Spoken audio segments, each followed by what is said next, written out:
am. Right. Very proud Buffalonian. And the boxing business came in how into your life? Um, Actually, I started out in life as an automobile dealer.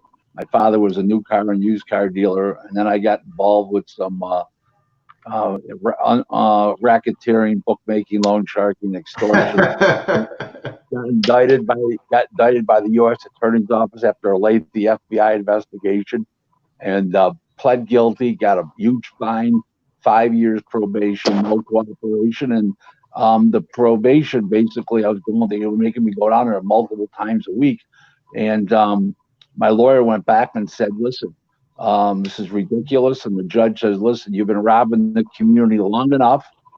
It's about time you give back. So do something for the community, and I will, cut you down to one time a month. You got to appear at probation."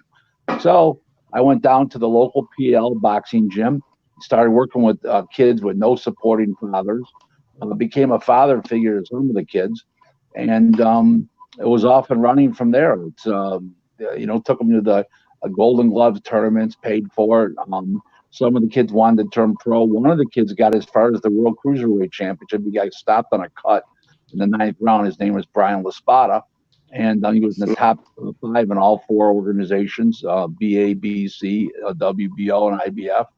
And it was off and running from early on. I started working with Roberto Duran, Larry Holmes, Macho Camacho, Julian Jackson, Simon Brown, Frankie Randall, and then Paul Spadafora came along, and Lionel Butler, the one-time heavyweight contender, worked with him for a while. It's been a good ride. 29 years. I was just elected to the New York State Boxing Hall of Fame, and the induction ceremony is actually going to be in April. And just off and running. Still going full tilt at age 61. I love what I do. I wouldn't change it for the world. And I'm now getting my wife involved. She's going to be representing fighters now, and because the not enough hours in a day for me, my schedule, and with boxing, and she's going to come on and handle fighters and stuff. I'm going to advise her, but she's going to be actually handling a lot of fighters now herself. Probably up to a half a dozen. So just boxing's been good to me. It's been everything I've dreamed of going in, and I didn't enter boxing to get rich. I entered boxing because I loved it and I made a living in the process, and that's important. But I just can't complain. I wouldn't change. I've met people that I would never met doing anything else. I met Donald Trump before he was president. I talked to George Bush when he was sitting in the Oval Office. I met Martha Stewart on a boxing. I didn't meet Martha Stewart from boxing, but I met her on a boxing trip that I wouldn't have been on if I wouldn't have, sat and talked with her. Knowing Don King and Bob Arum on a personal basis. Don is a personal friend. Bob strictly business, but it's been a great ride. I wouldn't change anything I've done. I waited a long time to get married. Didn't get married till 2013 when I was 55. Wow. And, for the first time, and part of that reason was because traveling with boxing, and I had to find a woman that liked boxing. Boxing is so much a part of my life, and I came along and I finally met a woman that liked boxing. She actually watched it before she even met me, so it was great. That really made it partly, was it work, because I went out one girl and I on a date, and she says to me, I said, "Well, so what kind of nursing do you do?" She goes, "Oh, I work with people with head trauma victims." I go, "Oh boy."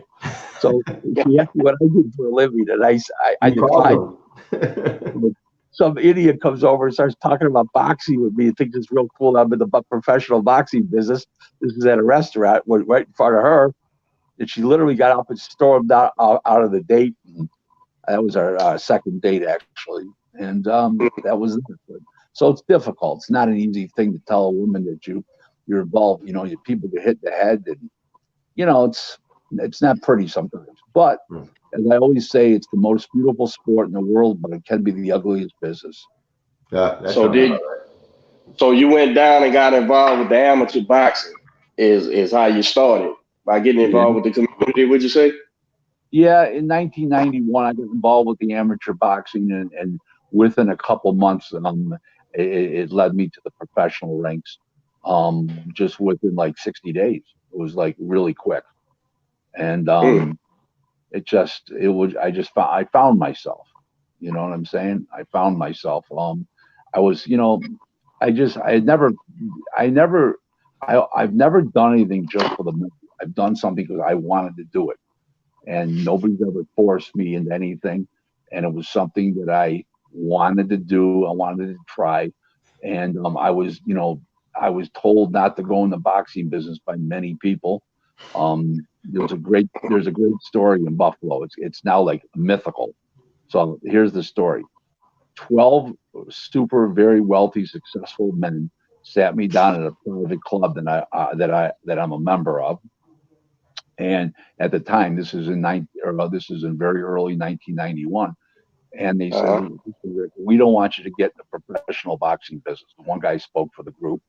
He says it's run by thieves, con artists, the mafia, the Muslims, the this, the that, the this, the that.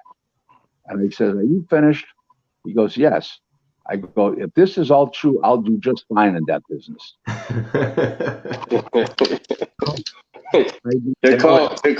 The car salesman business should have been a great Well, a great learning curve. I actually, it's a funny thing. They actually parallel each other, but I wasn't selling cars. I was wholesaling them to dealers. I wasn't like selling them to the public. I was strictly Mhm. buying them from like leasing companies, rental companies, and selling them to dealers. So it was a little different part of the business. The difference is, and I hate to say this in a derogatory way because I don't want you to get the wrong impression, but they sort of parallel one another. One is you're selling used cars, used metal, and here you're selling human beings. I mean, Yeah. realistically, I mean, basically speaking, how I conduct myself is that, it goes like this. A guy wants a fighter, and how much for the fighter? The fighter gets 25,000. Okay, and the promoter knows I'm getting 2,500 on top of that for myself. So it's not a secret. So Right. you're going out, you're selling the guy on a fight, you're selling the promoter on the guy. So you're buying and selling, you're brokering a deal, and it's no different than the car business, except they're human beings and there's lives. One thing I respect about fighters, and other people don't have that same sentiment I do that are in boxing, is every time a fighter steps in the ring, his life and livelihood is on the line, whether it's a fight or sparring, and I respect that fact. And Yeah. I tend not to have fighters fight guys that are punchers because of that. Not only because of win loss, because I don't want them to get hurt, and also I tend to get guys that can really box. If they're going to send him for sparring somewhere, and the guy's a puncher, I'm going to make sure he can really, really box and get good defense and get out of the way when the bombs start coming, because they do come. There's no question about that. Let's You want to be slow able to down for a defend second. I yourself. want to Facebook, YouTube. We are live here on the Soapboxing podcast. We got Rick, and it's Glaser, right? Rick Glaser, Yeah. yeah. He's live over there in Buffalo, 24 degrees, while Coach and I are over here in this nice warm weather in Houston. Man, but I follow you on Facebook. We're friends on Facebook, and man, I love whenever I see a post of yours. And I'm not a big reader. Like if I'm scrolling on Facebook and I see someone with a long post, I tend to just keep going. But you write some long posts, and I always stop at yours because your stories are great, man. I love reading, anything that you have to say, whether it's a story from back in the day, whether it's an opinion on boxing now. Uh, it's always something good. I either learn something or I laugh, and that's awesome. Uh, you shared a second ago, how you got started, but you also mentioned a lot of big names like Don King being a personal friend, getting the opportunities to meet people like Donald Trump and other stars. That's just, to me, that just lets me know that you're enrooted in boxing. You've absolutely made a name for yourself, and you've been in the mix and in the center of it. What are some of the, going back, what are some of the most memorable times that you've had in boxing? Actually, I've got some stories that are like legendary about Don King that are just so funny, they're hilarious. Like we were in Phoenix in 2006, the fall, like I don't know, maybe it was early October of 2006, and these two guys come up to Don King. They said, "Oh my God!" They said to each other, had been drinking, they were a little tipsy, and the one guy said to the other guy, "Oh my God, we just saw an Elvis impersonator. There's a Don King impersonator." So they walked up to Don King. And they were pulling out. They go, "Oh man, that's quite a gig you got going on there, man." And he starts pulling on his Mr. America Donald is George Bush at the time, denim jacket that he always wore that Oh stars. yeah, I know what you're talking about. And he's pulling on the jacket. The guy, and man, what a gig you got going on there, man. And he really thought it was a Don King impersonator. So I told Don, I says, Don, he thought that you were a Don King impersonator. He said, "Oh shit! If that's the case, there's another one. Call my lawyer right now." How did that relationship? How did that relationship form with you and Don King? Well, my relationship started with Carl, his son, Carl, in 1992. When I first started boxing in '91, I got a phone call one day and they needed some sparring partners at the King Training Camp in Orwell, Ohio, and I am only about 2 hours and 45 minutes from there. So I got a whole bunch of sparring partners from camp. They needed heavyweights and lightweights, so I got a couple lightweights and I got four heavyweights, and I got them to go down to Orwell and spar, and that's how and I'm the largest supplier of sparring partners in the world, and that's how it got started really.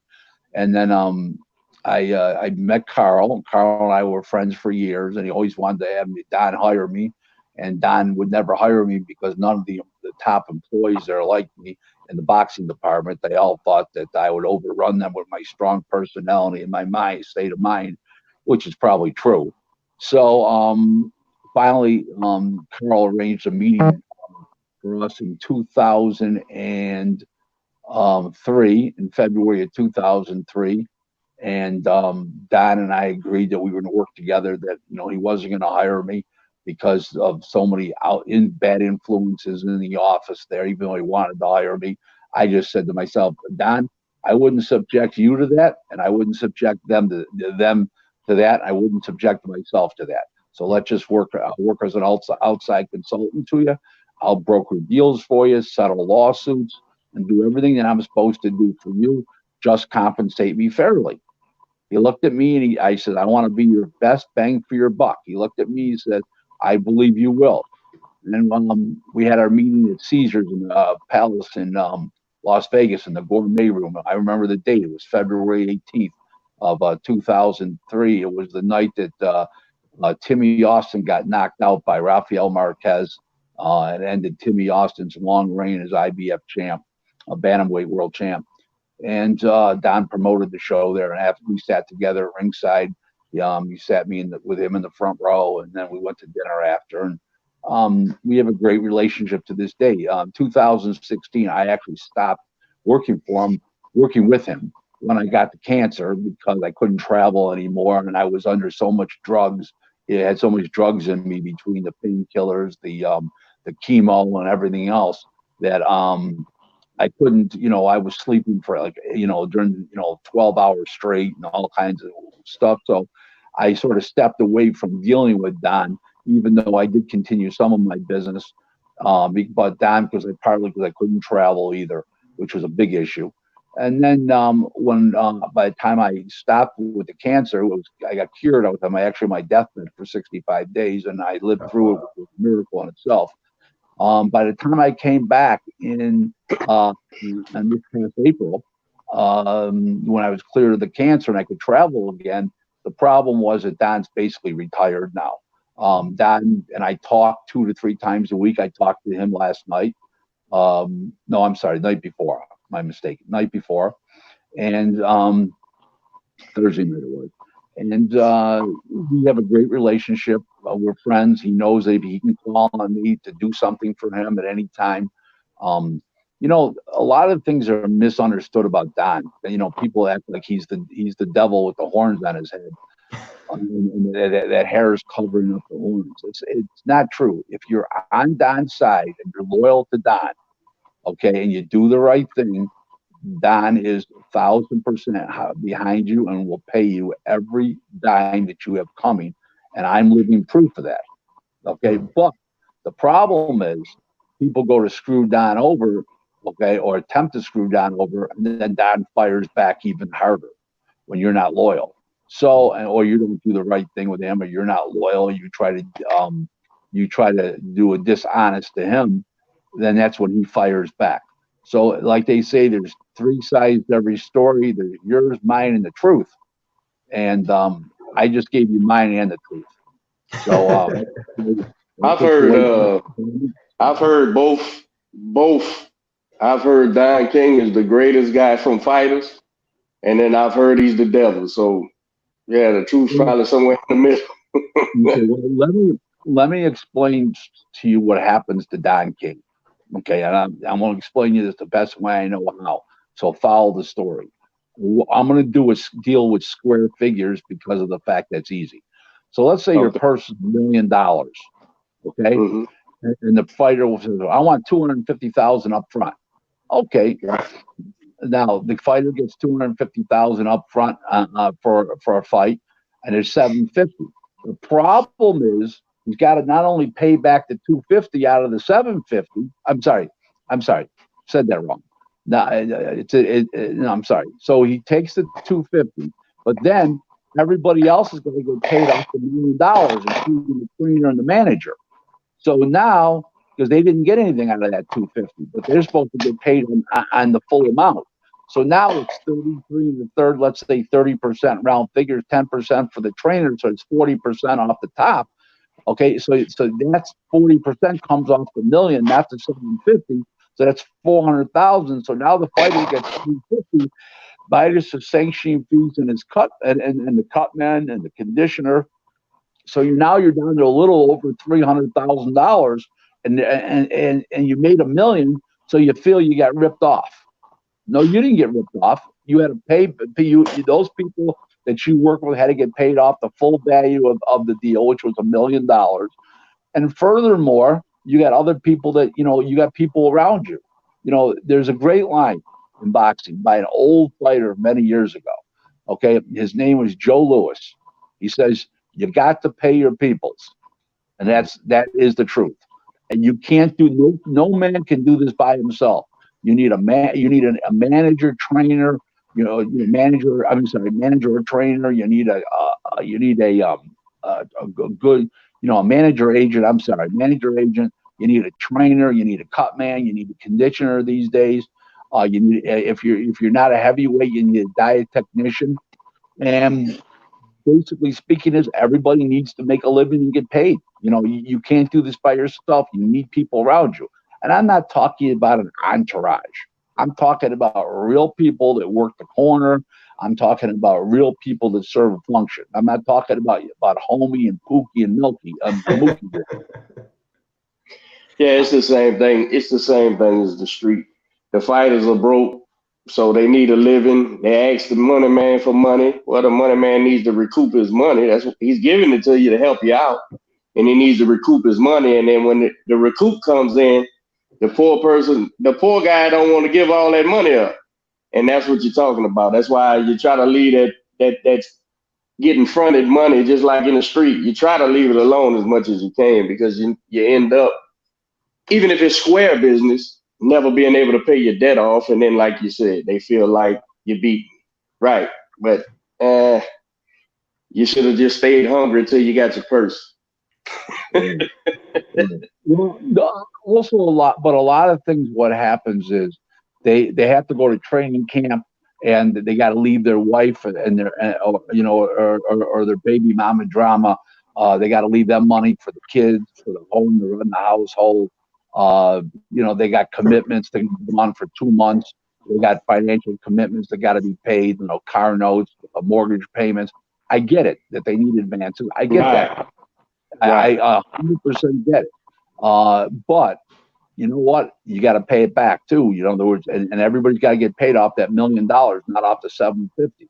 So that's been a problem for Don. Those things. And so when Don tells the fighter, no, you got to pay this guy, you got to pay. They're acting like Don robbed them. Let me just explain something to you. All these contracts are governed by a state boxing commission, okay, and they're looked at by the state attorney general. Every state attorney general has a lawyer working in the boxing department, and a full-time lawyer in a boxing department or one on call that works for the state attorney general's office. And there's no way they're going to let a promoter screw a fighter over financially. The commissions are there to protect the fighters, okay, and to protect the paying public. So in the meantime, as long as we all know that, let's face reality, Don King is not stealing from fighters. Okay. Now we know who gets the lowest on the totem pole. I'm sorry? I said, no, we know who's the last guy on the totem pole who normally don't get his. He gets dismissed. But Right. yeah, it don't have shit to do with the promoter. Okay, well, let me move to something else to do with this. Don King, Mike Tyson sued Don King for $150 million. The actual amount missing was $14 million. Okay. Now, did Don steal $14 million? Well, let me run this by you, gentlemen, because you both seem to be very intelligent. So let me ask you this question. They handled $1 billion, $1 billion total in all Mike's fights with pay-per-view revenue, total revenues, $1 billion. Do you think that Don stole 14 million when he's worth 400 million? Or do you think that 14 million got lost in the shuffle between all the advances that Mike took and all the send this woman 250,000? I'm going to Versace, Don, take care of that for me. Blah, blah, blah. And Don does, and Don takes it back. But there's nothing in writing that Mike told him to do this. Right. So in reality, he didn't rob Mike Tyson for 14 million. Please, let's that was just absolutely ridiculous. Don paid it just to stop the legal bills and the public and it being a public nuisance. How much do you feel has changed from boxing in the 90s and early 2000? Well, really the 90s to what we have today. I mean, you've seen it all in these last 30 years. Shit, almost 30 years. What are some of the biggest changes that you've seen from the boxing commission to the fighters, even to the local gyms? Okay, here's the biggest thing. When I first started in boxing, you used to call up a manager about a fight, and I would say to the guy, "What do you think?" He says, "We'll take that fight." Today, the guy says, "Yeah, well, let me talk to the fighter, let me talk to the trainer, and I'll get back to you." It's completely different. Now the fighter tells the manager when he's going to fight and who he's going to fight. The manager's not telling him what to do anymore. That's good and bad.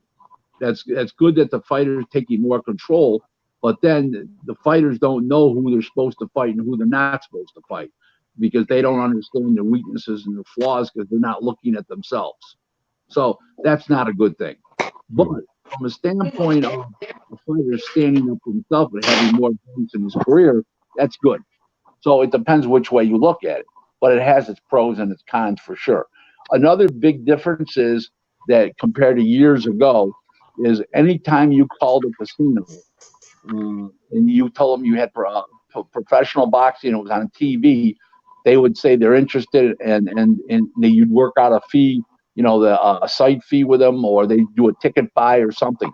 Today you could call up and some of them even have no interest whatsoever.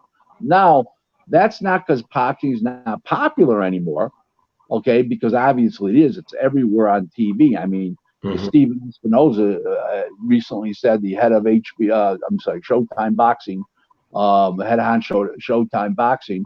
He said, well, boxing, there's a lot of boxing content on TV. Well, there is. Okay, so it's as popular as ever it is. But the problem with boxing is it moved from a live site sport in casinos to TV and apps, streaming and TV, where people would rather stay at home, watch the fights, whether they're on pay-per-view or not. Now, are you going to get the fight in Vegas that people are going to go to because it's Vegas and LA because it's LA and it's Staples Center? Of course, because it's an event. It's like, Tyson Fury, for example, Tyson Fury and Wilder, of course.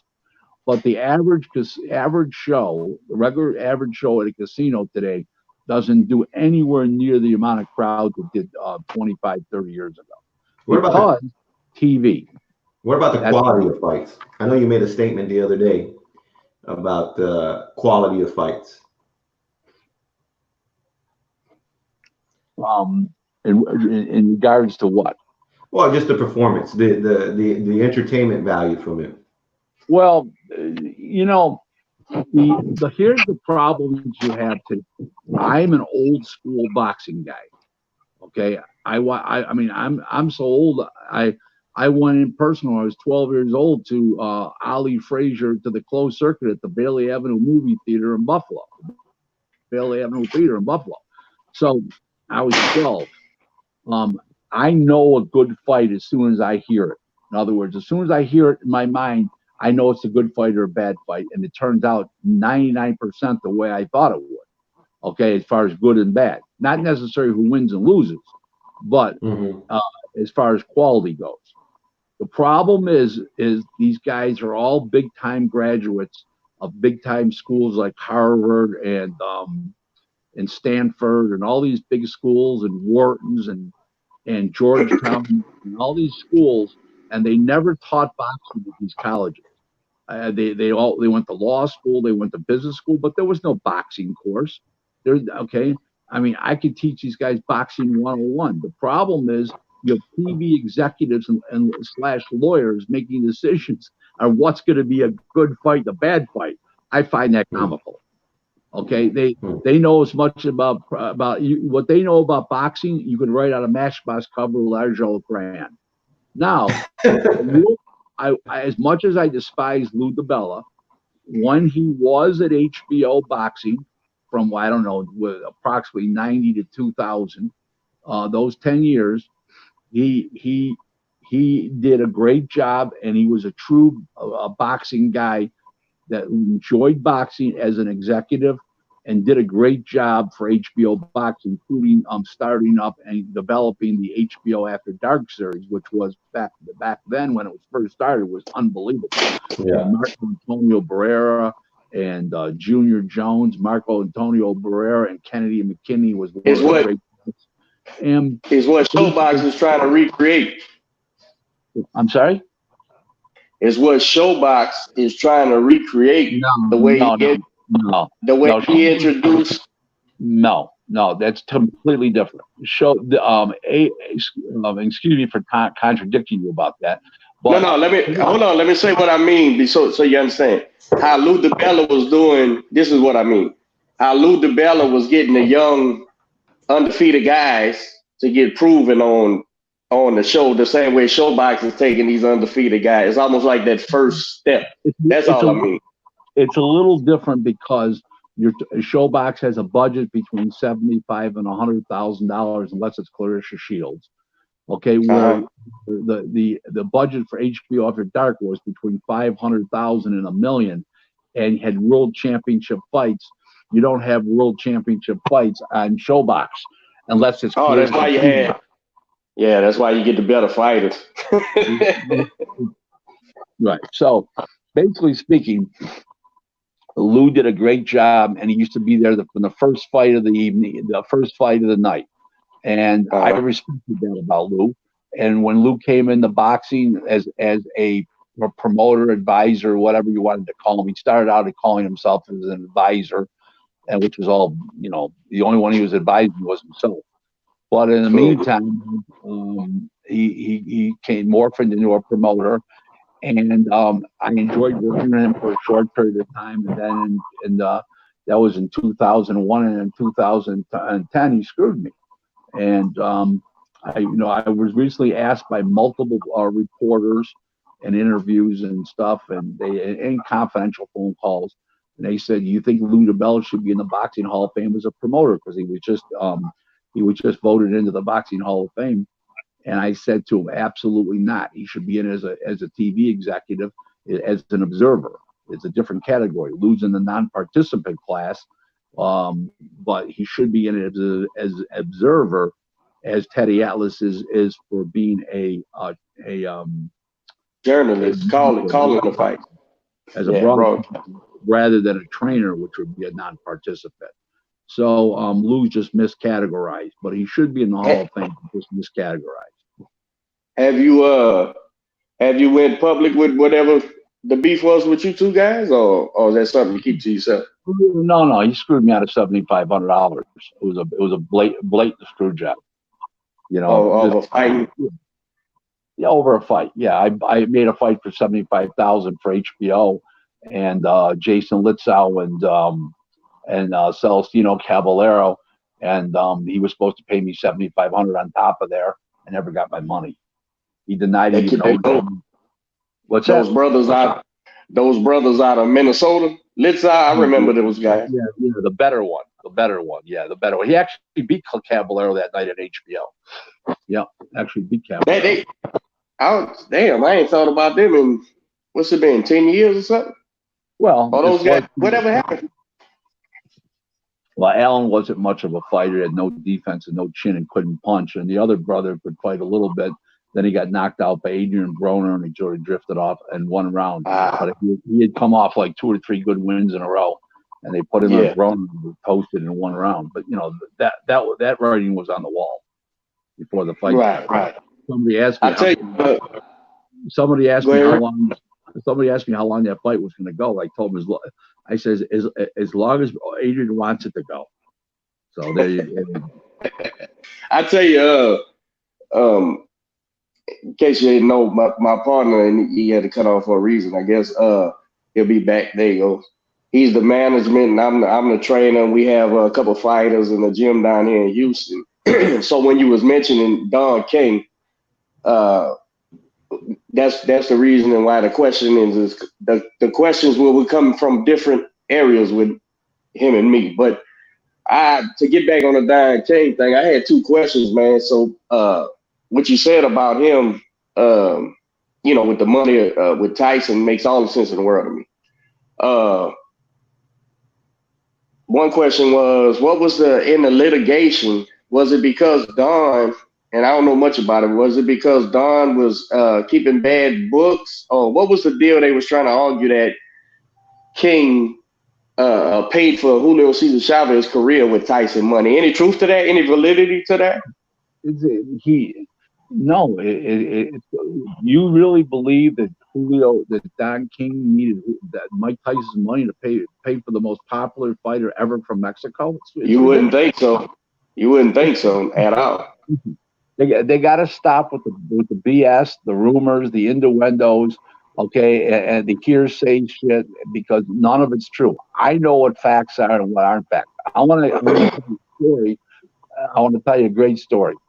So, 1997, Tyson decides to sue Don King, and in the meantime, I get a phone call one day from a guy in California that I know, a lawyer, and he tells me, "Hey, Rick, they're looking for an expert witness against Don King for the for this lawsuit, an expert witness in the Don King and Mike Tyson case." I says, "Okay, fine. Whose side is it?" I says, "It's the Mike Tyson side that's looking." So I was in it. I was going to LA anyway, so I was easy to meet with these people. I met with these people, and the way they were saying, like Don King was the devil and stuff like that. I said, "Listen, I'm not saying Don King's Mr. Wonderful, but I says I can't testify. I'm not going to sit here and testify to something that I don't think is true. As an expert witness, I wouldn't do that." So that's I obviously it's not what they wanted to hear, so I did get the gig. So second thing with the Don King era, because it seems like you said 90, you was fooling with him since 91, 92, right? No. Carl King since 92, and then Don. I started with Don in 2003. Oh shit! I was gonna ask you Sure. your observation on the whole Gerald McClellan thing.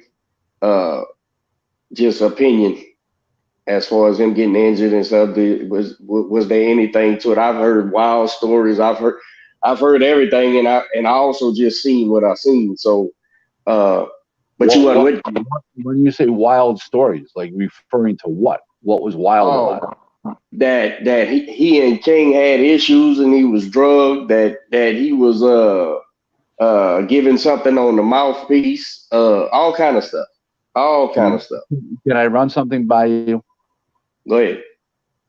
Does that sound feasible? Like Don King, worth hundreds of millions, would do something like that? Seriously, now. I think he got hurt. I think he was in rough sparring, and finally it just gave loose in there with them rabbit punches. Is more likely what happened. Nothing to do with Don King. Fighters fight on their own volition. Don doesn't put a gun to their head and say, "Get in the ring, I'm going to shoot you." Okay. And it didn't help that his corner was probably the worst corner in a professional world championship prize fight. Hold it. He fired Emmanuel Stewart. He left Emmanuel. He got what he paid for. I'll leave it like that. Okay, he didn't want to pay anybody what their true value was. He wanted to tell you what he was going to pay you. So, you know what? Everybody feels sorry for Joe McClellan. No, I've never heard anybody call him that was in the business of him, called him nice. Nobody ever called him a nice guy. So I'll leave it like that. Okay. That's my Don King question. I wish you had more to clear up some of the misnomers, rumors, and innuendos over the years and hearsay that's spoken about this man. I've never had dealings with him myself. Just that's all I've ever heard of was rumors and like I said, I've heard fighters say that Don King took care of them when they wasn't winning. You know, invest money in them and they still go back to him for money and he take care of knowing they ain't gonna do shit. You know. Well, that means that fighter was loyal to Don. That means that fighter did the right thing, and he just wasn't as good as he was supposed to be. And Don liked the guy, but in reality, I'm sitting here. I'm a white man from Buffalo, New York, telling you this black man who lives in Florida is a great guy. He paid me every dime he ever owed me. He owes me nothing. I can't complain. So if he and you know what, we never had a contract. It was all word of mouth over the phone and email as far as how much he owed me. And I didn't even tell Don what he owed me. Don said, "Oh, I owe you some money. I'm going to send you a check." How many deals is that, Rick? I said, "Oh, I don't know, 7 or 8. Okay, let me get a check off to you, like a couple months over a couple month period." So that's the kind of relationship we had, and I felt I was very fairly compensated. Matter of fact, a great story was one time that you guys would really like. Don went to write out a check to me, and I says, "Don, before you write it, how much is that check for?"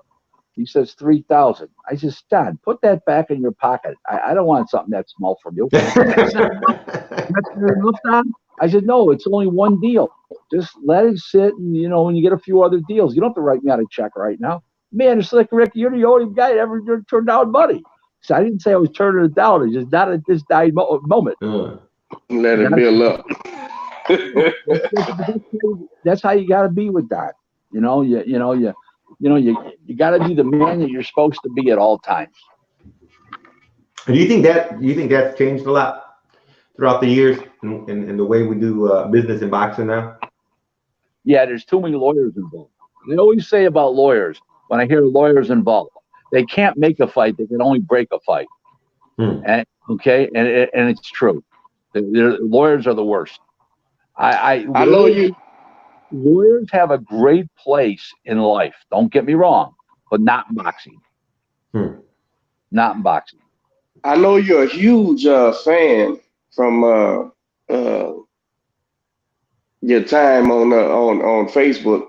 I know that you're a huge fan of Al Heyman. So, what you think about? What you think about what you gotta admit this, and I've only been on the phone with that guy once on a deal we did in Vegas, but when he came through with that concert deal and got all these guys up for 10% for being he's an agent or something, right? He's not a promoter or a manager, a consultant. Advisor. What's your biggest gripe with that guy, Rick? With the whole PBC entity? Multiple ones. In reality, first of all, is my gripe is the man got 500. My saying about Al Heyman is this, and I think it's 100% spot on. The man got 500. Was brilliant enough to raise 550 million for boxing, and stupid enough to blow it up in 30 months. I think that's what else can you say about it? That's number one. Number two is he could have changed boxing positively with 550 million. Instead, he tried to monopolize it. What he should have done was he should have controlled everybody. Not controlled, but he should have done business with everybody. Instead, he wanted to control people and control fighters, he's not an advisor. He's not a boxing guy. He should be called himself an agent, what he really is. Can he get good money out of people for fights? Yeah. Or TV networks out of fights? Yeah, he can. He's very good at it. Don't get me wrong. But what he knows about boxing, he could write out a Matchbox cover with a large yellow crayon. In reality, he doesn't know anything about the science of the game. And he keeps throwing these guys in one another. He don't know who's going to win or lose. He goes to these lackeys around him, and he says to the lackey, "Who's going to win?" Well, the lackey tells him. Then he goes to another lackey, and another lackey tells him the other guy. Then he's all confused. So I just, everything about that operation leaves me cold, including that he operates himself. He doesn't even speak to the press.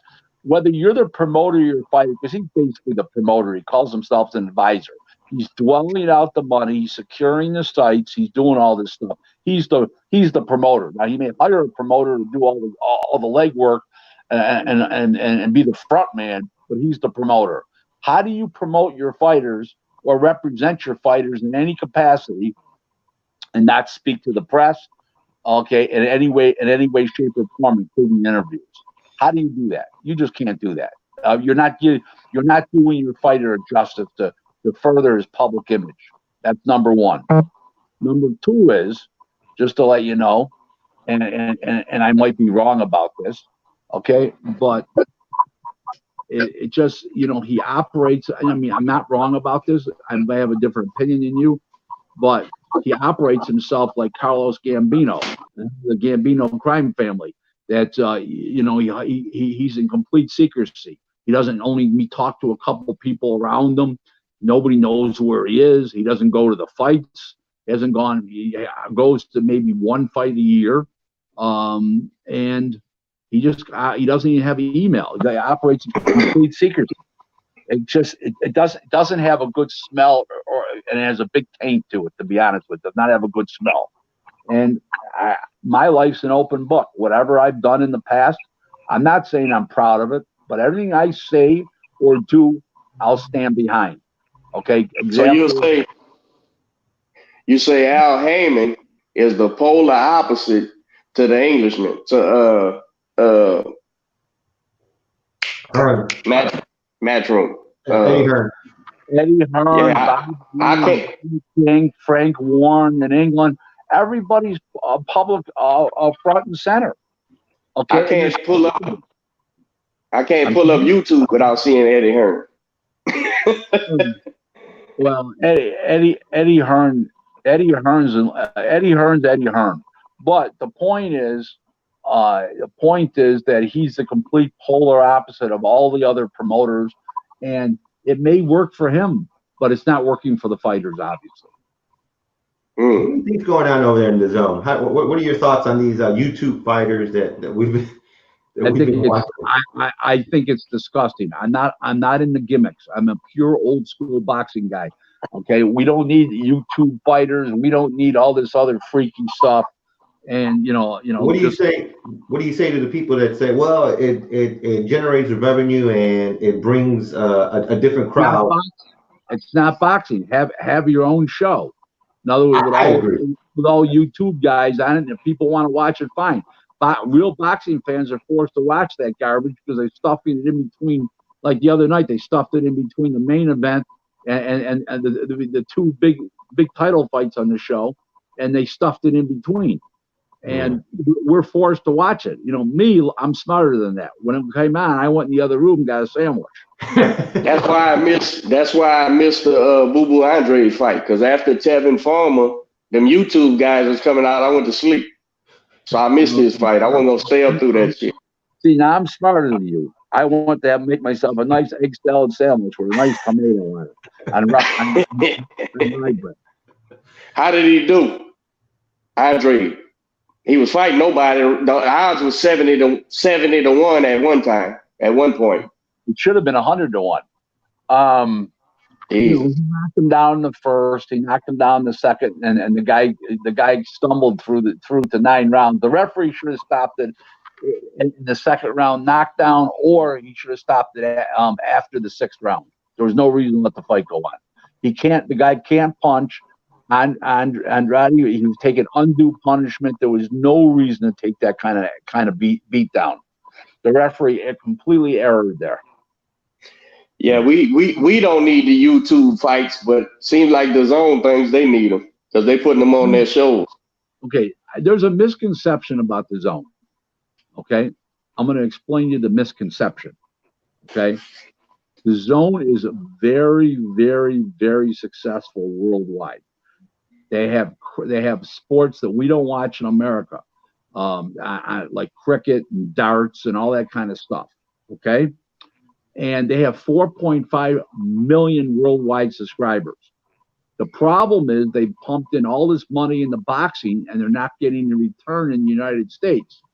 Part of the problem is the reason why this is happening is because of the fact that Eddie Hearn is using fighters from the UK, like Keeler the other night, Lem Williams, and all these fighters that nobody cares about in America. Okay, these guys can't fight much, and he's doing it because the zone is not in England, in the UK. The zone, the fights are shown on Sky TV. So to do good ratings on Sky TV, he's putting these English blokes in, these UK fighters in, like Keeler the other night, Lem Williams, these kind of fighters, and Josh Kelly. And in the United States, we don't, those guys are not making good fights over here. They're just not capable of beating our top guys, the guys he's putting on. I'm not saying the English guys are not good, because they have a lot of great English fighters, don't get me wrong, but those aren't any of them.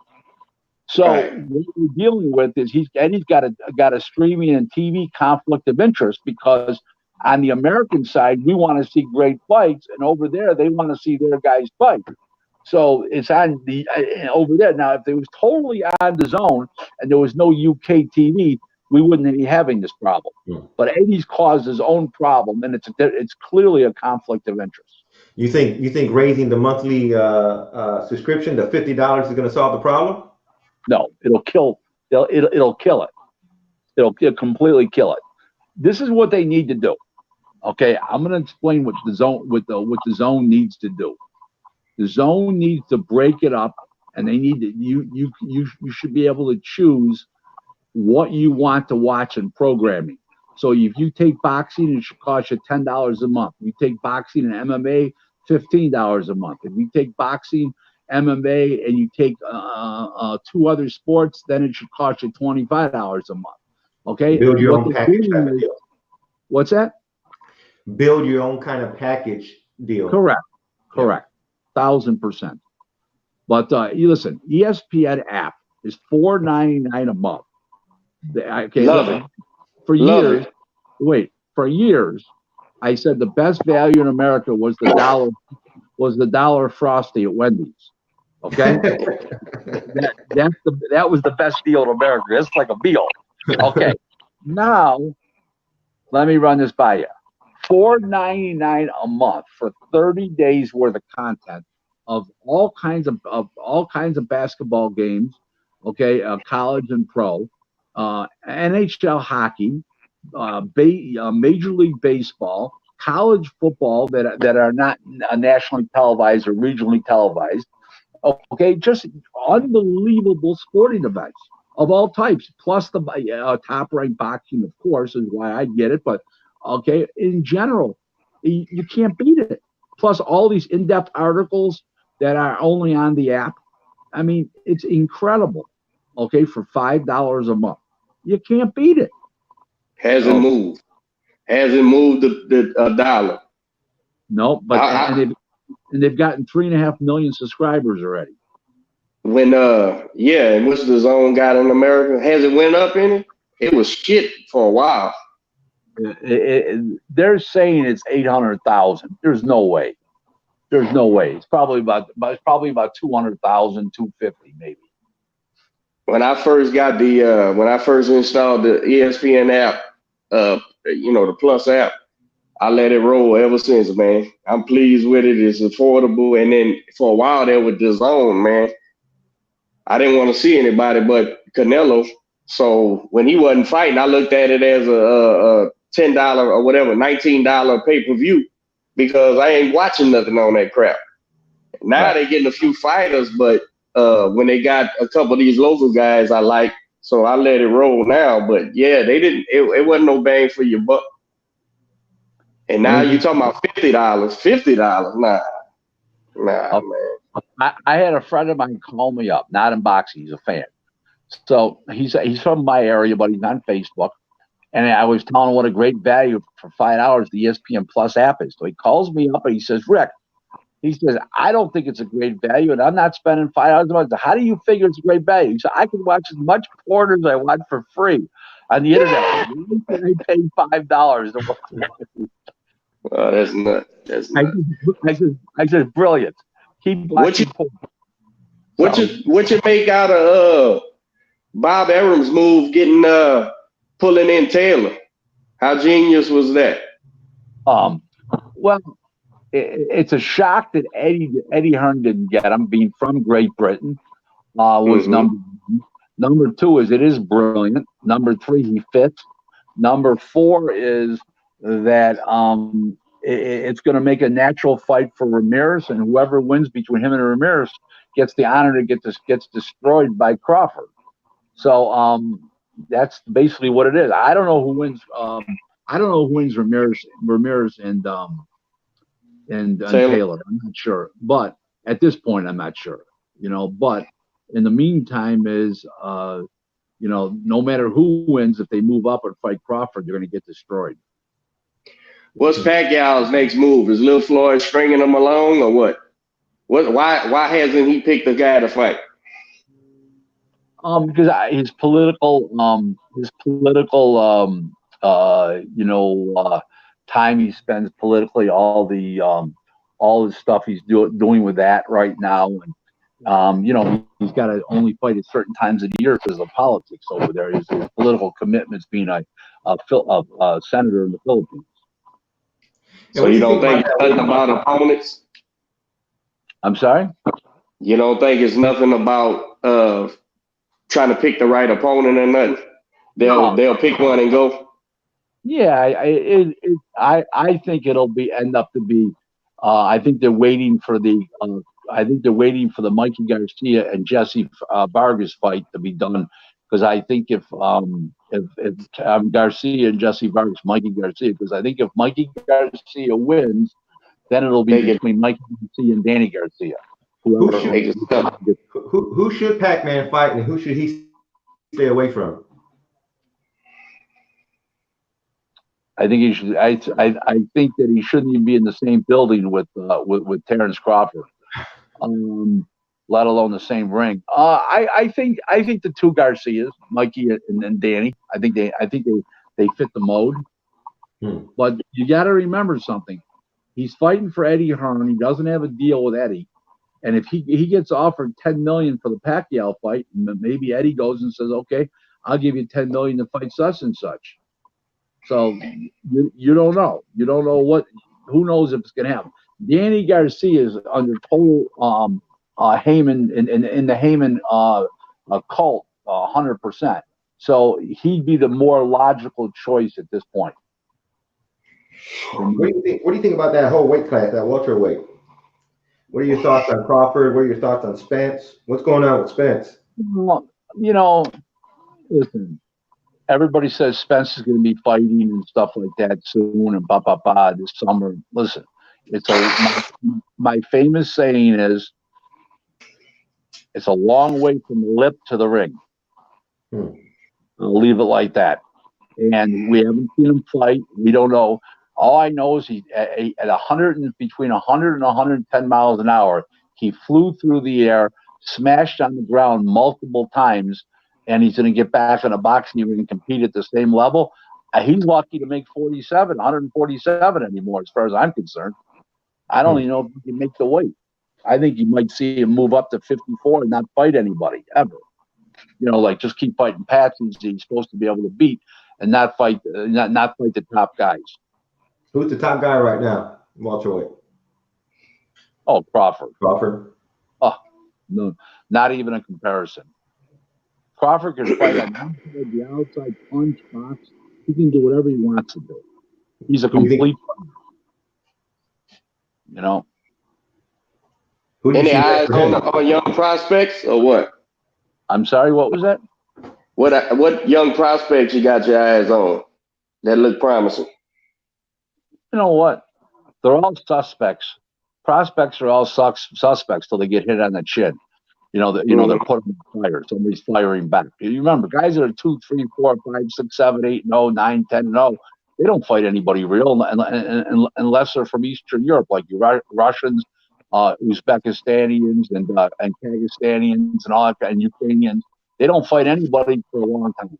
And the reason why those guys fight much quicker is because they had so many amateurs. And by the time they turn pro, they're already 25, 26, 27, 28 years old. So they're already men. Our guys turn pro over here at 18, 19, 20. They're still boys yet. And, I give this comparison every day, okay, is that you take an 18-year-old that turns pro, but you put him in with a 22-year-old, okay, would you put an 18-year-old high school lineman in with a 22-year-old college lineman? No, you wouldn't. No. Okay. No. Now, would you put a 20-year-old, 21-year-old, 22-year-old college football player in with a professional who and even if he goes to a top school, the top colleges, and he goes against an all-pro who's 28, 29 years old at his full strength, he's not doing too well. Okay? Right. So right. I compare that to boxing. And we start our guys out so young that they don't have their man strength yet. So they come along. Occasionally they do. Mike Tyson was one. Occasionally they do.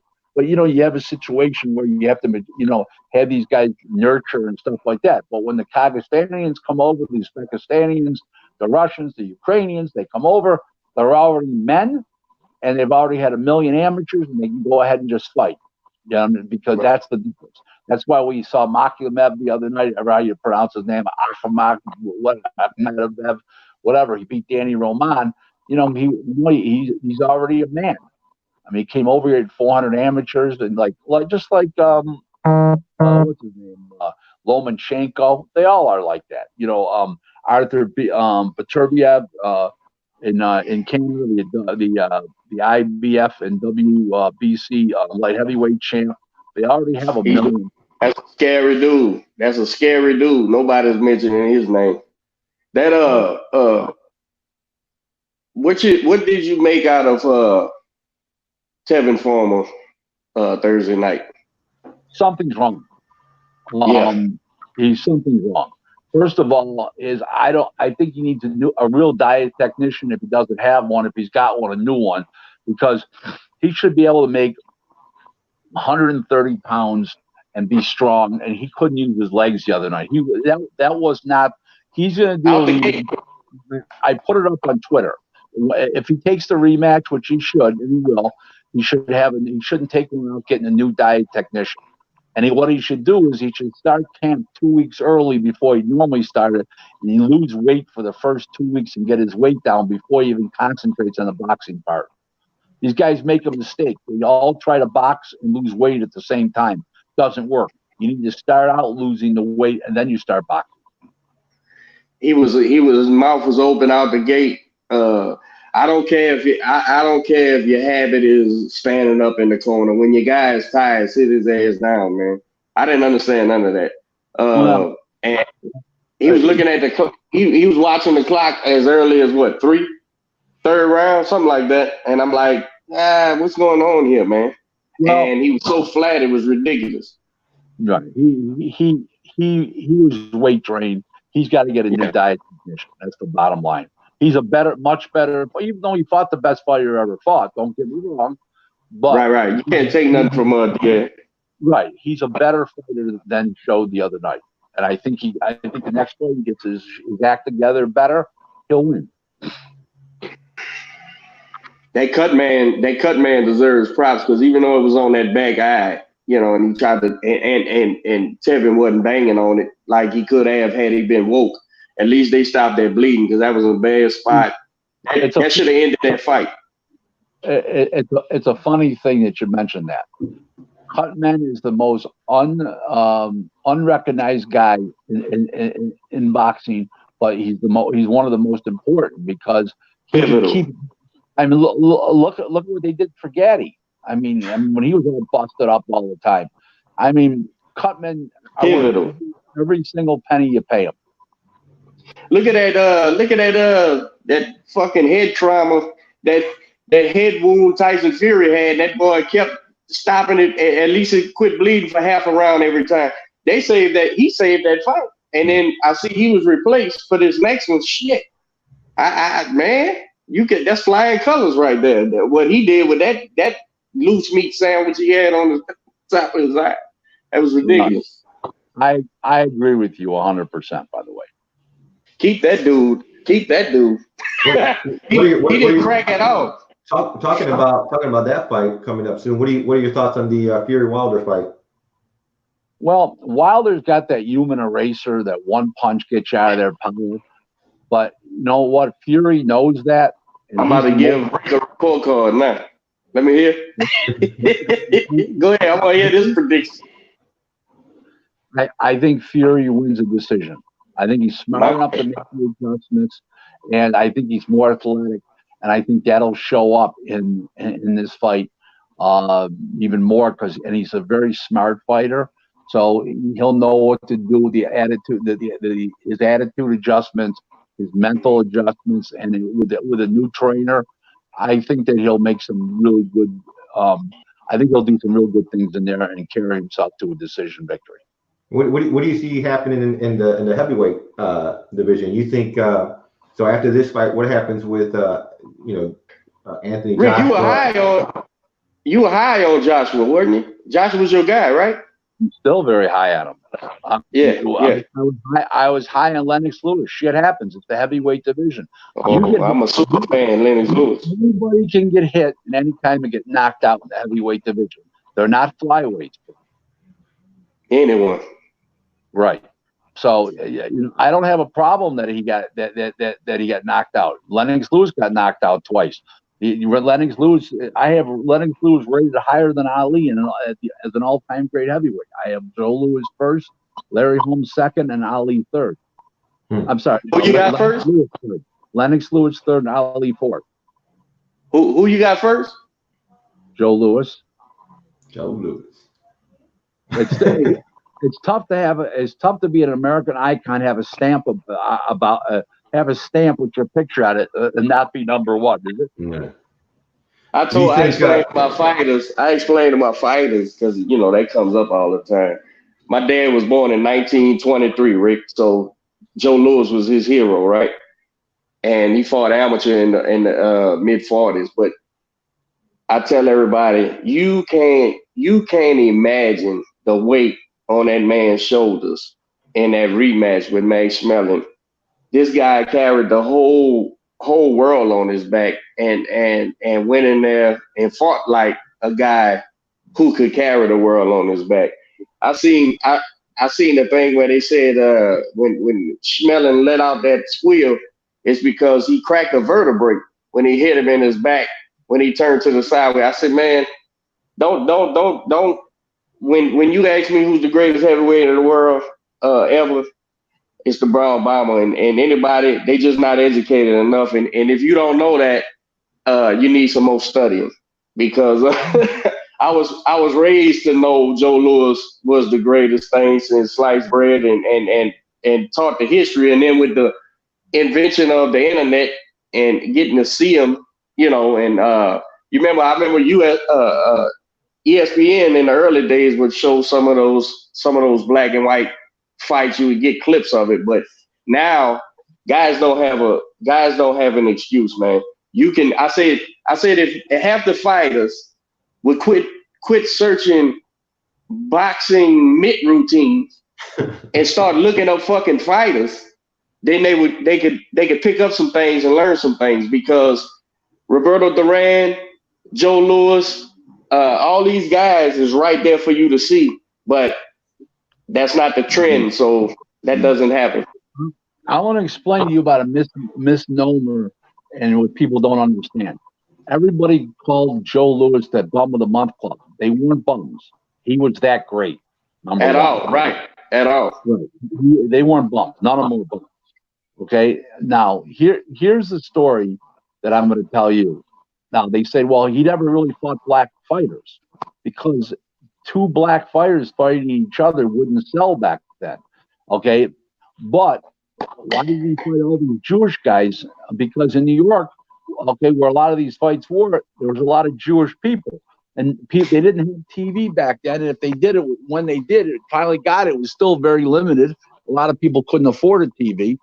And you had to go by the gate. Okay? You had to go by the gate. Okay? So they would show up. So people would have to show up to buy tickets. So they needed people. So they got a Jewish guy because in New York City, everybody was, so many Jewish people. Right. It's a misnomer on why things were done back then because people don't understand what the time was about, about the culture, about the social attitude of people and everything else.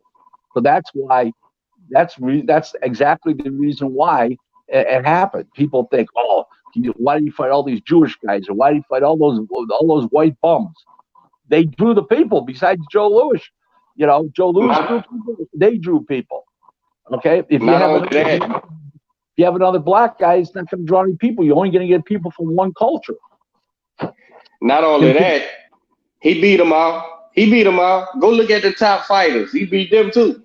It's just, you got to understand the business, I guess, of boxing to understand how Joe Louis would run out of people to kick their ass, and then you got to promote, get people to the fight. Well, did you ever see? So good. Joe Louis is so good and so confident. I heard an old story that they were telling him he was going to fight such and such. And he says, oh, okay. He says, how many rounds do you think it goes? And the guy says, oh, 4. And Joe says, why so long? So like it startled him. Like, don't you have any confidence in me? So it's a different era mentality too. Completely different mentality. Era. Back then, fighters didn't ask questions like who they were fighting. They were just told they're going to fight somebody. Oh, how many rounds does it go? Okay. Why so long? It was a different era. Today, who's the guy with? Where does he train? Who's his trainer? Who's his promoter? What city? Who's his mama? Or who's his daddy? A trainer would have to die before they switch him. A trainer would have to die before they switch to another guy, right? My two favorite Joe Louis anecdotes is when they asked Max Baer what fear was, and he said being across the ring from Joe Louis, knowing he wants to go home early. That's one. and the second one was, did you ever see that? I'm sure you have, but did you ever see that footage. I don't remember what show it was on, but it had to be the early '60s because it was black and white. They was on a talk show, and Joe Louis was being interviewed by somebody, probably a big name. I just don't know. And Ali was there, a young Ali. I think he was Clay at the time, and they were talking because he was the top heavyweight at the time, trying to get a title shot.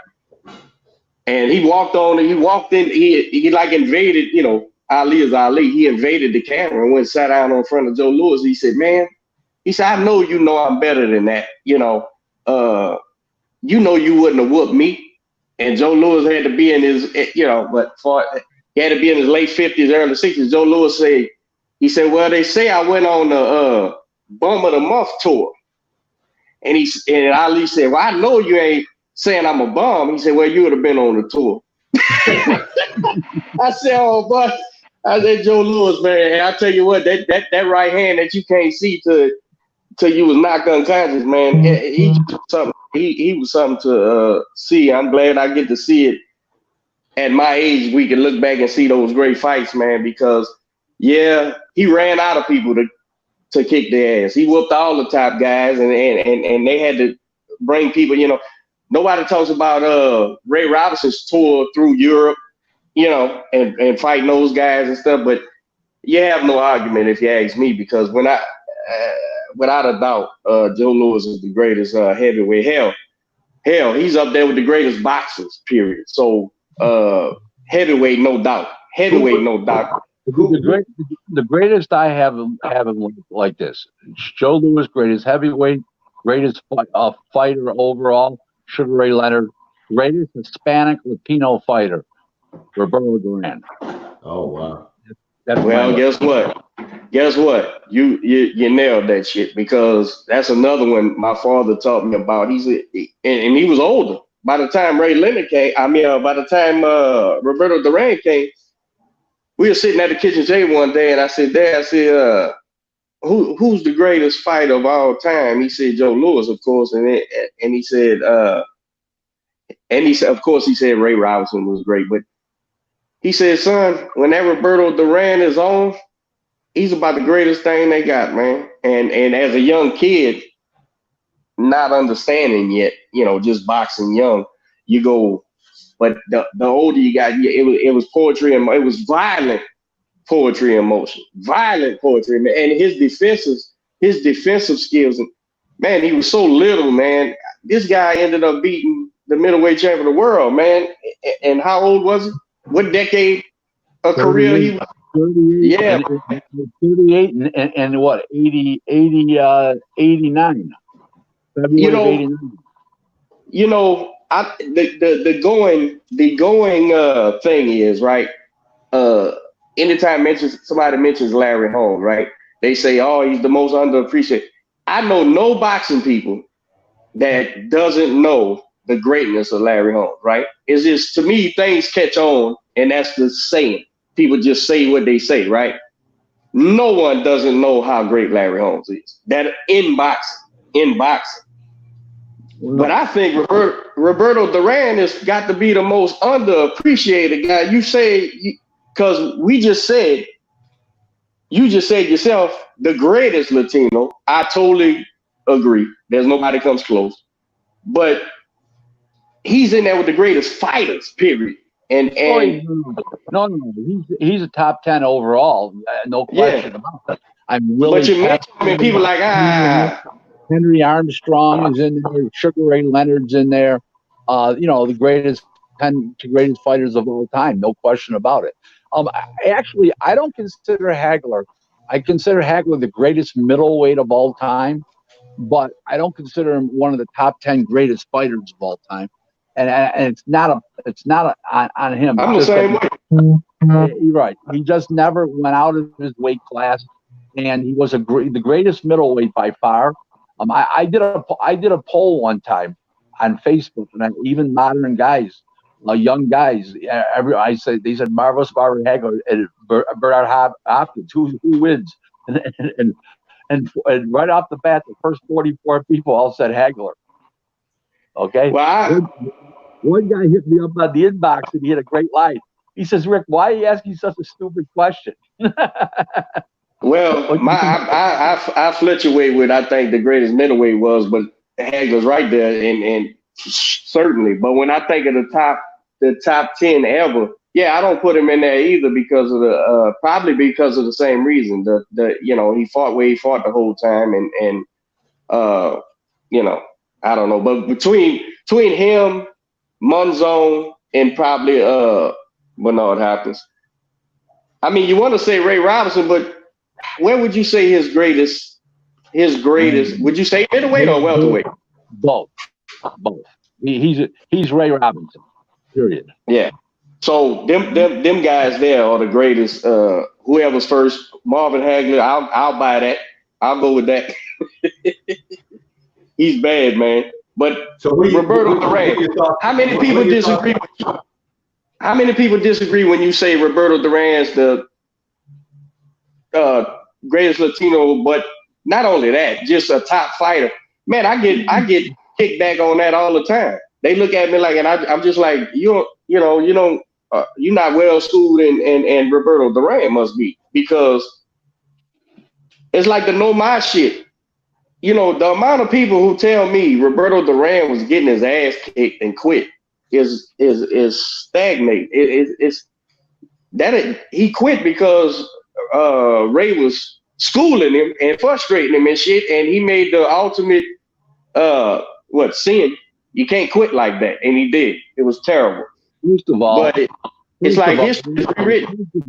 Let me contradict you. He was only down on the scorecards, on two of the scorecards by 1 point, okay, and going into the 8th round, number one. One had it even, okay, and that's number one. Number two is he was running around the ring is why he quit. It wasn't he was getting the shit beat out of him, he wasn't. Right. He was running around. He was running around the ring, and he just said, screw this. And that's, he got his $10 million. I mean, he never made over $350,000 for a fight until the first Leonard fight in Montreal. Okay, he got $2 million. Then he got $10 million for the rematch. $10 million back then is equivalent to $60 million today. So in the meantime, at $60 million today, he just threw his hands up and said, "Okay, forget it. I got the money. Let's get out of here." And he made a mistake.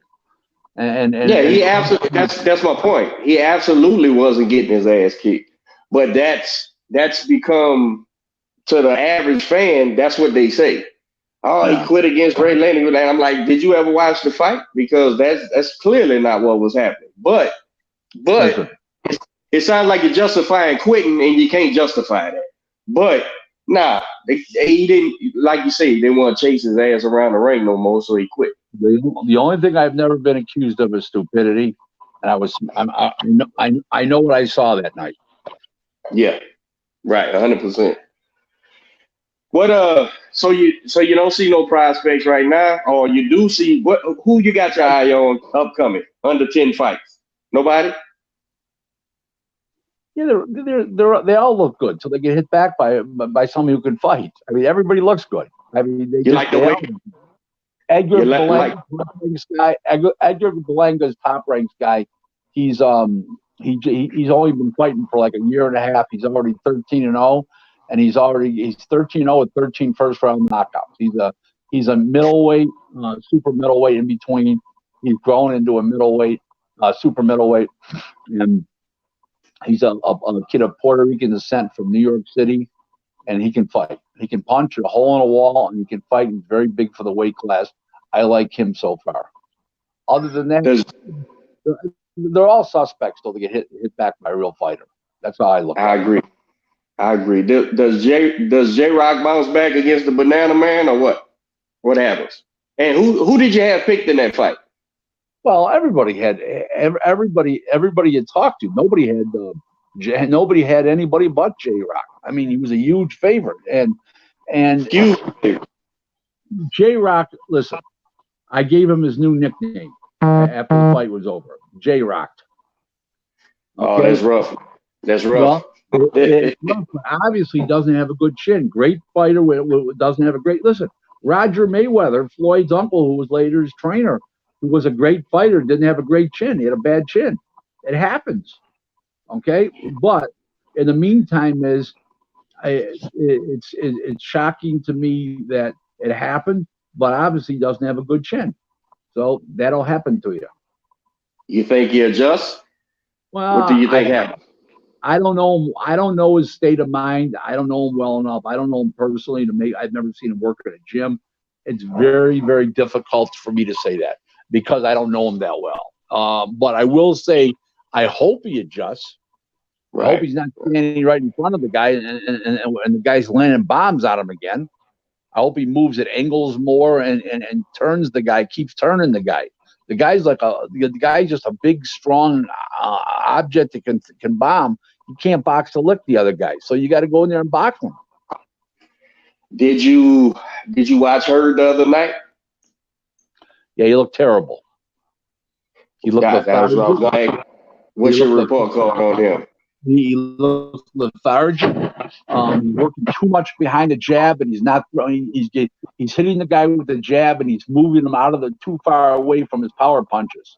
So he's not getting full leverage on his power punches because when he jabs, he's pushing the guy out of the way. You'd have liked to seen him do more Herd fighting coming forward. Yeah, I mean, I listen. He's not a junior. He's not a junior middleweight. He can't use his full function. He can't use his legs enough anymore. He can't throw enough punches. He's got to move up in weight. They're kidding themselves. They're kidding themselves. Going to 60, huh? Yep. They're kidding themselves. What's your report card on them Charlos, man? From down here in Houston. Is the big one? Who would you like to see the big one fight at middleweight? Card on who?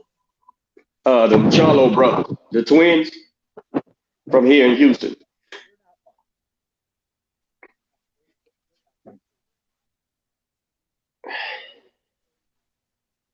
If you can hear me, I can't hear you. Did you mute your phone?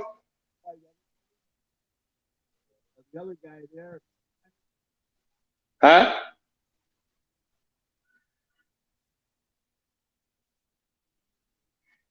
Rick, I can't hear you. Did you press mute or something? Why. Okay, now it's back on. I don't know. It might be the program. What you said, brother? I'm sorry. They're not much. The bigger one is 60 pounders. Jamal fighting anybody. Jamal two other people. So does Canelo finish this contract on the zone and get another big one, or what happens? Too far down the road. He's only fighting twice a year. He's only in the second year on the contract. We're talking about 3.5 more years to go. Too far down the road to make a prediction. What they gonna do with Triple G? He's got a mandatory defense coming up. He's going to do that, and wants to fight Canelo.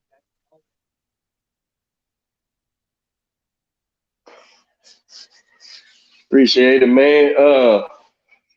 Who you got? Who you working with? You have any fighters that you're tied to fully, or you just? I just got a couple fighters. I don't really handle fighters.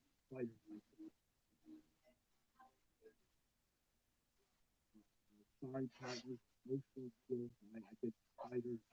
The broker all kinds of skills. Everything fights themselves. Skills.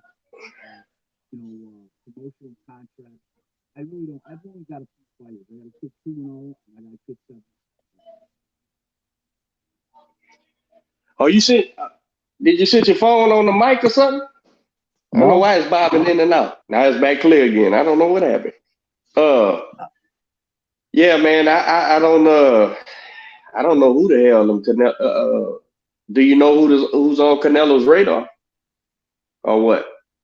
There's the three guys. The three guys that are one of them is going to get the nod. It's going to be Murata from Japan, Billy Joe Saunders, and McCallum Smith. I think McCallum Smith is the least likely to get it. I think if they can't make the Murata deal, it'll be BJ Saunders. And what you think about that fight? About him and BJ? Canelo's beating anybody they put him in the ring with. He's that good. Yeah, I keep trying to tell everybody, but they don't listen. I don't like. I think Sanders ain't a walk in the park just because he's awkward and he can box. But I don't see him beating him. I'm just glad he didn't stay up there at 75 because, like we said, that Better Bill guy, that's a scary fella, man. Well, That's he a wasn't bad going to fight. It doesn't matter how scary Benavidez is. Canelo doesn't need to fight him. There's no reason. at all. No. Right, at all. That's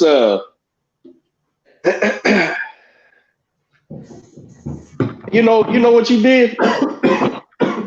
It was about 2 years ago, maybe 3 years ago. You was predicting all this app stuff. I remember, and everybody was resistant. Everybody was saying, "Nah, I ain't gonna watch the fights on my phone." And you were saying, "Man, you gonna fight? You gonna watch the fights wherever they at?" And then HBO went out of business, and here we are, all on the apps. Whose fault is Wait, that? hold it. I predicted HBO was going to go out of business too, if you remember. Yeah, I remember that. Okay. And I blame HBO's choices of fighters to promote. What was the reason why HBO went? Everything. A complete moron and Peter Nelson running the boxing program there. Another Harvard graduate that didn't know anything. They're not boxing executives. They're not boxing people. You need boxing people to run boxing. Gentlemen, listen. I'm going to cut it short now. An hour and a half. I've been on. I love to talk hours with you guys, but I've got a lunch commitment at 12 o'clock. I've got to get ready for that. And we're a half hour from that in this area. I'd like to thank you very much. If anybody wants to follow me, any of your great fans want to follow me, I'm on Twitter at real Rick Glaser 1, real Rick Glaser 1. And I appreciate it, guys. Thank you very much. Would love to be on again. Absolutely, man. I'm gonna tag you in everything when we post too, on the audio format. Have a great. He cut out. All right, Coach. All right, dude. We'll catch y'all with y'all next week, man. Thanks for tuning in. Yo.